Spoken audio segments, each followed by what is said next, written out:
Good morning बच्चों, आज मैं आपको इंग्लिश का पहला लेसन पढ़ाने वाला हूँ। यूपी बोर्ड का क्लास 10th का पहला लेसन देखें क्या है। The enchanted pool written by Shri Rajagopalachari. भाई ध्यान दें सभी लोग, इस लेसन का नाम है द इंचेंटेड पूल। इंचेंटेड मतलब क्या होता है? अद्भुत। पूल मतलब क्या होता है? तालाब। ठीक है, द इंचेंटेड पूल का क्या मतलब हुआ? अद्भुत तालाब। ठीक है बच्चों, अब देखें जरा, इसको लिखा किसने है? इसको किसने लिखा है? श्री राजगोपालाचारी। किसने लिखा है? श्री राजगोपालाचारी ने लिखा है। अब ज़रा देखते हैं तो ये कहानी क्या है, थोड़ा कहानी का मतलब समझ लें। एक बार हुआ क्या, सुनिए ध्यान से। सभी देवताओं के बीच में बड़ी चर्चा चल रही थी। क्या चर्चा चल रही थी? कि पृथ्वी में जो युधिष्ठिर है ना, युधिष्ठिर, वो बहुत ही बुद्धिमान है। ये चर्चाएं चल रही थी। कैन उतना बुद्धिमान स्वर्ग में भी कोई जल्दी नहीं मिलेगा, इतना बुद्धिमान है। तो यमराज को थोड़ा सा ये गुस्सा टाइप आया कि ऐसा कैसे हो सकता है, पृथ्वी में कोई मानव इतना बुद्धिमान कैसे हो सकता है। तो उन्होंने सोचा कि चलो हम इनका टेस्ट लेते हैं। तो इस वजह से युधिष्ठिर का टेस्ट लेने के लिए यमराज यक्ष का रूप लेकर के पृथ्वी पर आए। ठीक है ना, तो पृथ्वी पर आए। अब उन्होंने क्या किया, एक तालाब में समा गए वो, और ऐसी माया रची। और ये उस समय की बात है जब पांडव लोग जो थे वो जंगल में टहल रहे थे या जंगलों में घूम रहे थे, उनको वनवास हो गया था, उस समय की बात है। तो पांचों भाई जंगल में टहल रहे थे, और तो यमराज ने एक ऐसी माया रची जिससे क्या हुआ, उन पांचों भाइयों को बहुत तेज प्यास लगने लगी। तो जैसा कि सभी भाई अपने बड़े भाई का आदर करते थे, तो अपना अलग अलग दिशाओं में वो चले गए पानी की तलाश में, कि पानी मिल जाएगा तो हम ले आएंगे, भैया की भी प्यास बुझा देंगे और हम भी पी के आ जाएंगे। तो इस चक्कर में वो लोग चले गए, और काफ़ी समय तक वो वापस नहीं लौटे। जब काफ़ी समय तक वापस नहीं लौटे तो युधिष्ठिर को चिंता होने लगी, और उसके दिमाग में अजीब अजीब विचार आने लगे। स्टोरी हमारी यहीं से शुरू होती है। तो देखिए क्या लिखा हुआ है इसमें। पॉइंट नंबर फर्स्ट देखते हैं। कह रहे हैं Yudhishthira waited for his brother in anxiety and thirst. Yudhishthira ने क्या किया? प्रतीक्षा की। किसकी? अपने भाइयों की। किसमें? चिंता में रह करके और प्यासे रह करके। कैसे प्रतीक्षा की? चिंता में रह करके और प्यासे रह करके। और देखो क्या होता है, Can they have been subjected to a curse? Are they still wandering about in the forest in search of water? मतलब उसके दिमाग में ये विचार आ रहा है कि क्या can they have been, क्या वे हो सकते हैं subjected के प्रभाव में। किसके प्रभाव में? to a curse, क्या वे किसी श्राप के प्रभाव में हो सकते हैं? ये विचार आ रहा है उनके दिमाग में। उनके दिमाग में विचार आ रहा, हो सकता है कि हमारे भाइयों ने किसी का पानी कहीं से ले लिया हो और उसने उनको श्राप दे दिया हो। ऐसा हो सकता है क्या? ऐसा हो सकता है, उनके दिमाग में विचार आ रहा है। और देखो क्या कह रहे हैं, और they still wandering about in the forest in search of water. अथवा क्या वे अभी भी पानी की तलाश में जंगल में टहल रहे हैं।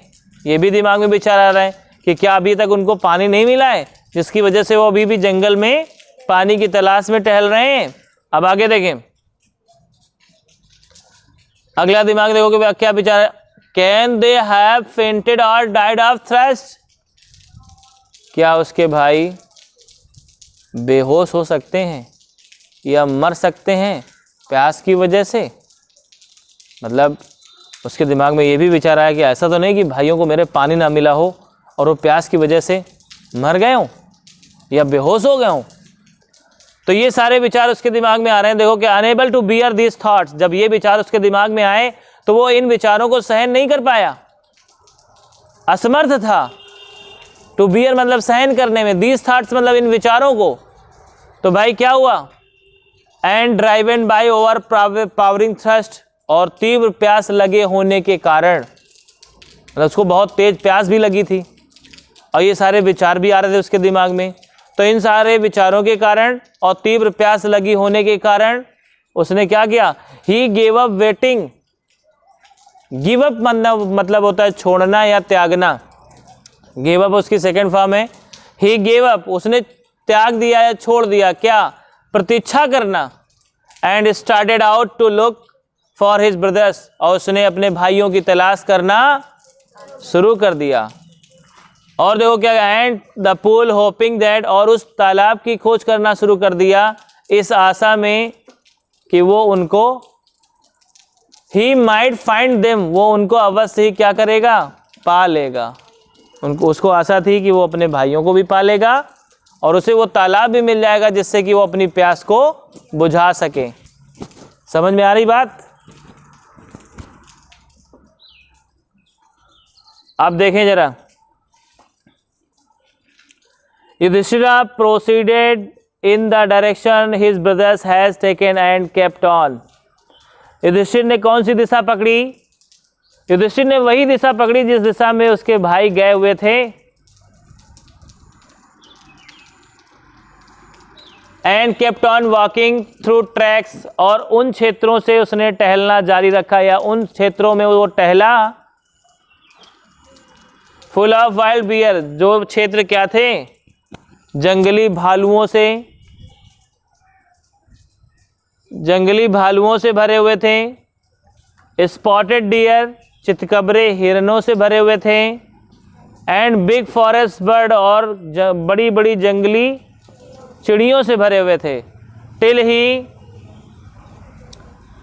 ही came upon a beautiful green meadow, तब वो एक सुंदर से ग्रीन मीडो के पास आया, मतलब हरे चारागाह के पास आया। अब ये हरा चारागाह कहाँ था? Around a pool of clear water. ये हरा चारागाह कहाँ पे था?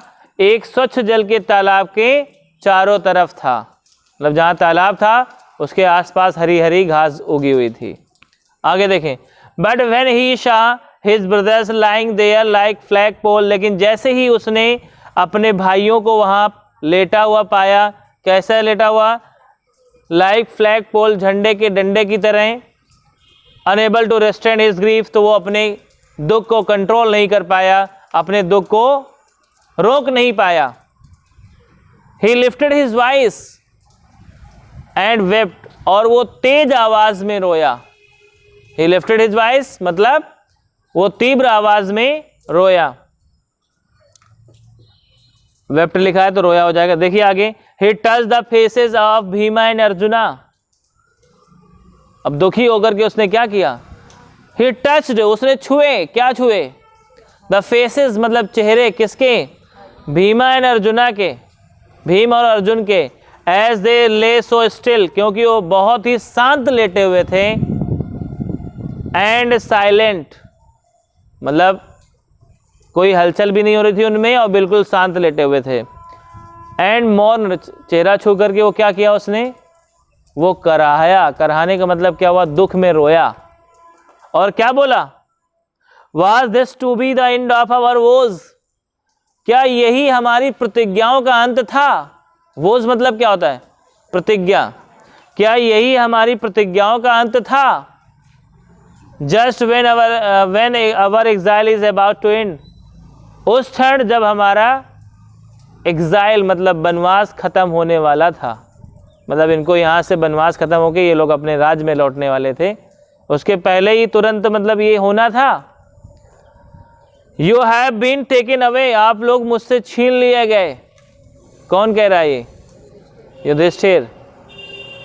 Even the gods have forsaken me in my misfortune, यहाँ तक कि भगवान ने भी मुझे मेरे इस दुर्भाग्य में क्या नहीं किया? क्षमा नहीं किया। तो इस तरह से बेटा इस वीडियो लेक्चर में इतना ही। अब इसके मैं कुछ क्वेश्चंस कराने जा रहा हूँ, वो देखते हैं। बाकी जो बचा हुआ लेसन है वो फिर करवाएंगे। तो देखिए इसमें पहला क्वेश्चन तो ऐसे आता है, हर पैसेज में आएगा, कहेगा write the name of the lesson. तो write the name of the lesson क्या होगा? बताएं भाई। तो आप लिखेंगे the name of the lesson is the enchanted pool, और लिखने में क्या ध्यान देना है? एक कॉमा के अंदर पैक करना है, और द में टी कैपिटल से बनाना है, एन्चेंटेड में ई कैपिटल से बनाना है, पूल में पी कैपिटल से बनाना, ठीक है। और कहेगा write the name of the writer also, तो लिखेंगे रिटन बाय सी राजगोपालाचारी। ठीक है ना। ये क्वेश्चन आपके हर पैसेज में कॉमन आएगा, चाहे जो लेसन पढ़ाया जाएगा उस लेसन में आपको ये क्वेश्चन कॉमन मिलेगा। तो आपको ये लिखना आ जाएगा। बताएं, right the name of the lesson and it's writer, क्या लिखोगे? The name of the lesson is the enchanted pool and the writer name is Shri Rajagopalachari, या एंड रिटन बाय, एंड न लगाओ, रिटन बाय सीधा लगा, रिटन बाय श्री राजगोपालाचारी। ठीक ना, समझ में आ रहा है? अब इसमें देखो क्वेश्चंस कैसे कैसे बनते हैं।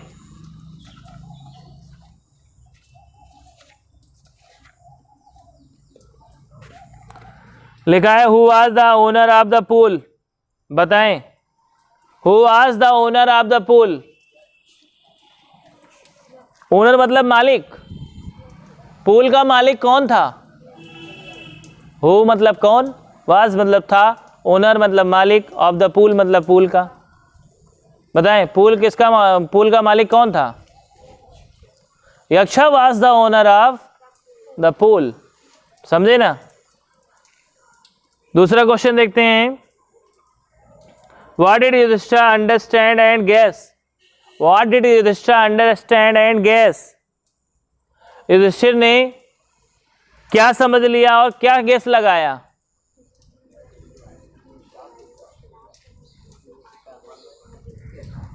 तो क्या लिखोगे?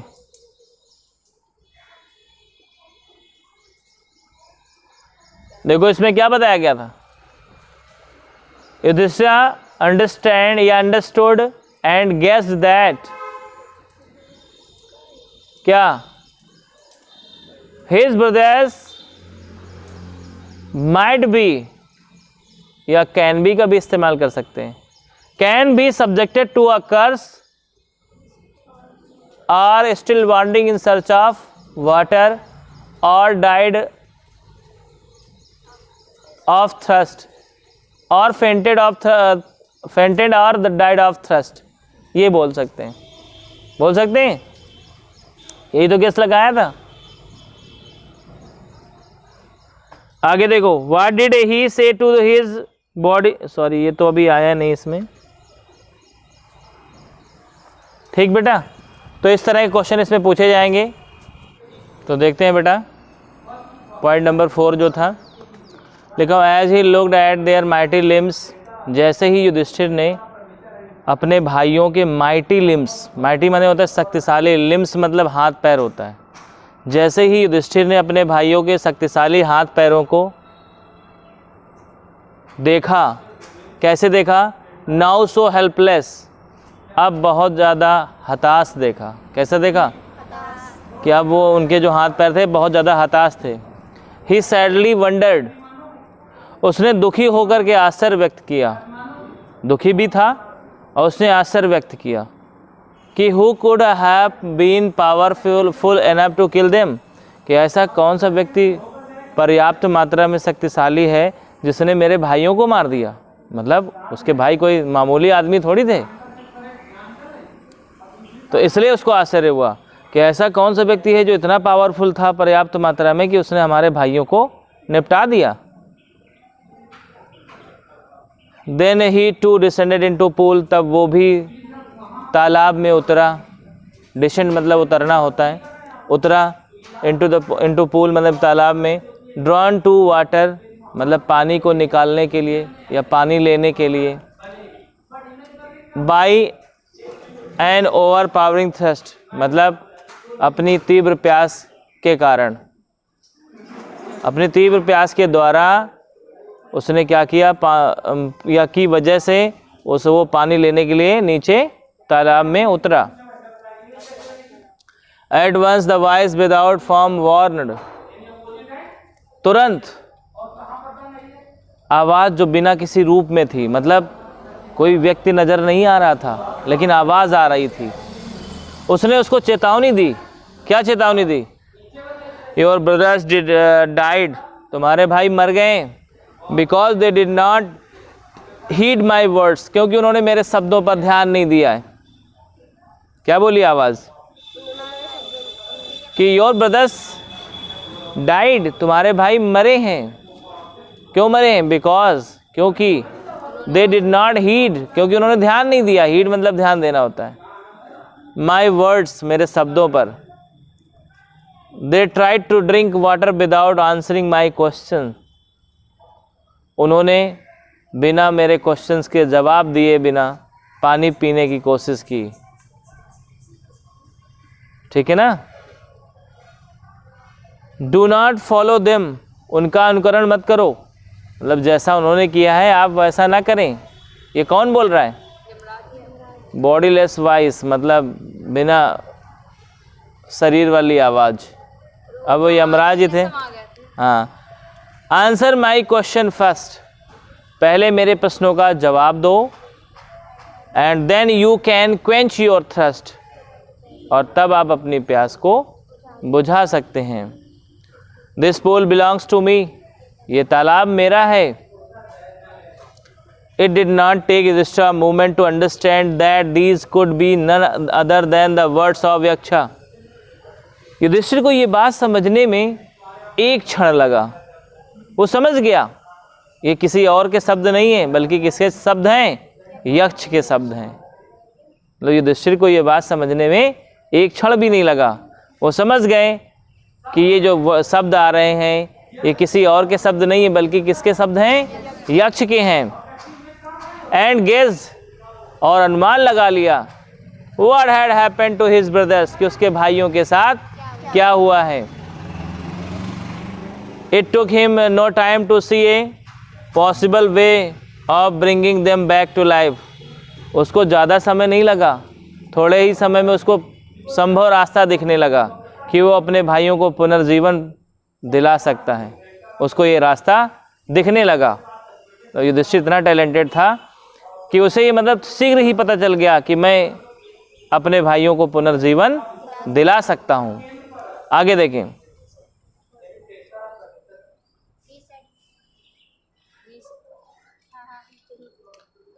He said to the bodiless voice, उसने bodiless voice से कहा, क्या कहा भाई?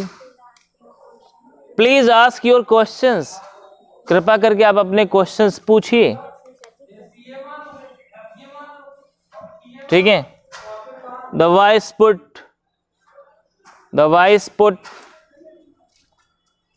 a question rapidly one after another, आवाज ने एक के बाद एक, रैपिडली मतलब तेजी से क्वेश्चन रखे, मतलब एक क्वेश्चन का आंसर मिला नहीं दूसरा क्वेश्चन रख दिया, जल्दी जल्दी क्वेश्चन करना शुरू किया। पहला क्वेश्चन क्या पूछ रहा है? What rescues man in danger, मतलब खतरे के समय आदमी को कौन बचाता है, ये है क्वेश्चन। क्या पूछा बॉडीलेस वॉइस ने कि खतरे के समय आदमी को कौन बचाता है?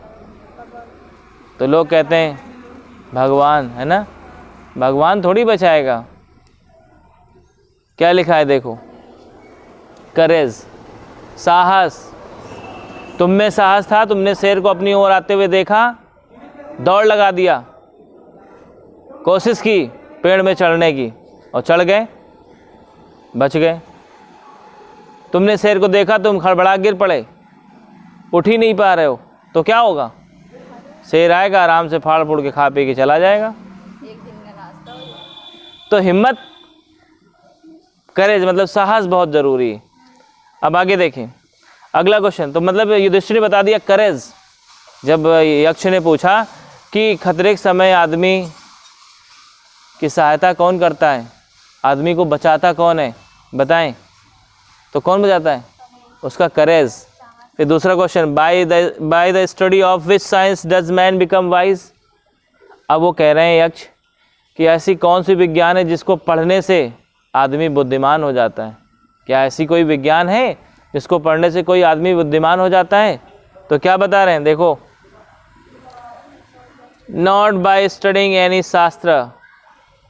युधिष्ठिर ने कहा किसी शास्त्र को पढ़ने से नहीं।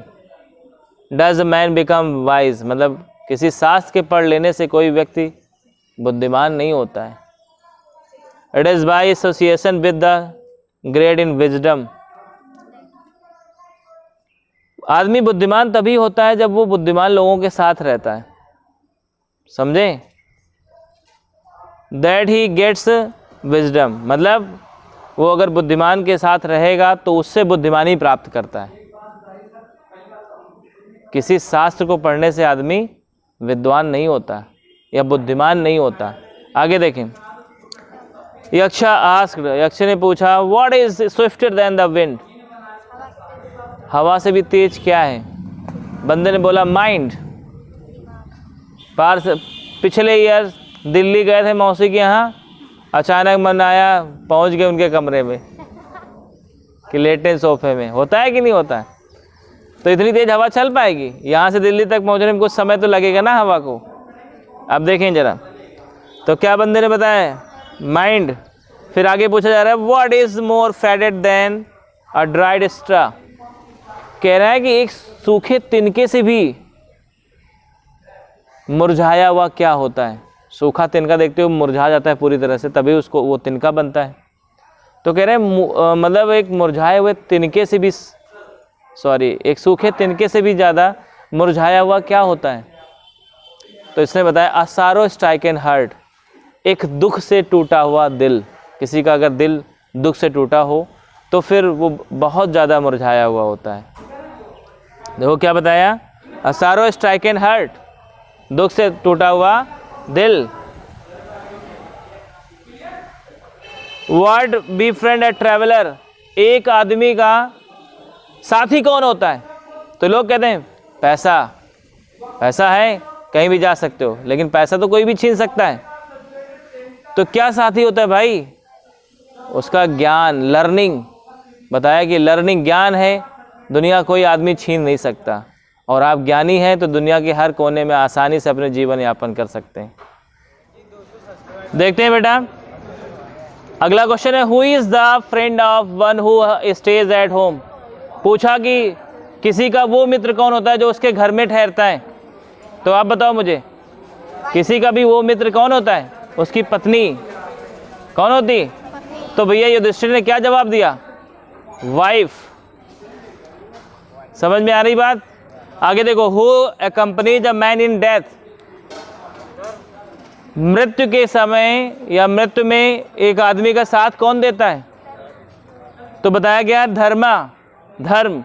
युधिष्ठिर ने बताया धर्म है जो मृत्यु के बाद आदमी का साथ दे। Who accompanies a man in death, मृत्यु में आदमी का साथ कौन देता है? तो धर्म देते हैं। That alone accompanies the soul in its solitary journey, धर्म ही एक ऐसी चीज है जो क्या करता है? आत्मा की एकलौती जर्नी में उसका साथ देता है। ठीक है। Which is the biggest vessel, सबसे बड़ा पानी का जहाज क्या है? पूछा उसने। तो सबसे बड़ा पानी का जहाज क्या है? तो देख रहे हो कि पृथ्वी जो है, पृथ्वी के नीचे क्या है? पानी, पानी है, और पानी का जहाज आप जानते हो पानी पर चलता है, तो उस तरह से पृथ्वी भी तो इसके ऊपर रोटेट करती रहती है, पानी पे ही तो तैर रही है। तो उन्होंने क्या जवाब दिया? The earth which contains all with it's in it self, मतलब पृथ्वी जो अपने आप में सब कुछ रखती है, इज द ग्रेटेस्ट वेसल, यही सबसे बड़ा पानी वाला जहाज है। क्या बताया? यही सबसे बड़ा पानी वाला जहाज है। आगे देखो, व्हाट इज हैप्पीनेस, अगला क्वेश्चन क्या गया? क्या प्रसन्नता क्या है? तो जरा गौर करें, क्या है प्रसन्नता? Happiness is the result of good conduct, प्रसन्नता क्या है? अच्छे चरित्र का परिणाम है। अगर आदमी का कैरेक्टर अच्छा हो तो उसके कैरेक्टर के परिणाम स्वरूप जो भी प्रसन्नता उसको मिलती है तो वो क्या है भाई? हैप्पीनेस, उसे हैप्पीनेस कहते हैं। क्या कहते हैं? तो हैप्पीनेस क्या होती है? Happiness is the result of good conduct, मतलब अच्छे चरित्र का ये परिणाम होती है। आगे देखें, what is that by giving up which man become loved by all, ऐसी वो कौन सी चीज है जिसको त्याग दे अगर व्यक्ति तो सबके लिए प्रिय हो जाता है? तो देखिए क्या है? प्राइड, प्राइड मतलब घमंड करना। अगर आदमी घमंड करना छोड़ दे तो सभी लोग उससे प्यार करने लगते हैं। For if man this man give up होना चाहिए यहाँ पे, give up being proud if man give up being proud, यदि आदमी घमंडी होना छोड़ दे तो he will be loved by all, तो उसे सभी लोग प्यार करेंगे। आगे देखें, what is the loss which yields Joy not sorrow, ऐसी कौन सी चीज है जिसके लॉस हो जाने से, जिसका नुकसान हो जाने से आनंद प्राप्त होता है, दुख नहीं मिलता। बताइए ऐसी कौन सी चीज है जिसके जो आदमी की खो जाए तो उसको सुख मिलता है, दुख नहीं मिलता। तो देखो क्या है, एंगर, क्रोध, अगर आदमी क्रोधित होना छोड़ दें, if we give up being angry, यदि हम क्रोधित होना छोड़ देंगे, we will no longer be subjected to a sorrow, मतलब हमारे पास फिर और ज़्यादा समय तक दुख का प्रभाव नहीं रहेगा। तो इस वीडियो में बेटा इतना ही।